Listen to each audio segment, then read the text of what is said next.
बीड न्यायालयाच्या आवारात गोंधळ घालणं भोवलं आहे। कराड समर्थकांना बीड न्यायालयाबाहेर गोंधळ घालणं भोवलंय। या प्रकरणी 40 ते 50 जणांविरोधात गुन्हे दाखल करण्यात आले तर 5 जणांना ताब्यात घेण्यात आले। बीड शहरातील शिवाजीनगर पोलीस ठाण्यात गुन्हा दाखल करण्यात आलाय। वाल्मिक कराडची सुनावणी झाल्यानंतर परत घेऊन जात असताना 2 गटांमध्ये गोंधळ झाला होता।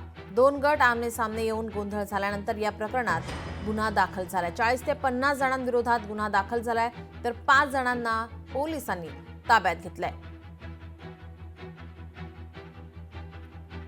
कराड समर्थक आणि कराड विरोधक या ठिकाणी आक्रमक झालेले पाहायला मिळाले। आमने सामने आले होते, त्यामुळे गोंधळ निर्माण झाला होता आणि या प्रकरणात आता गुन्हा दाखल करण्यात आलाय।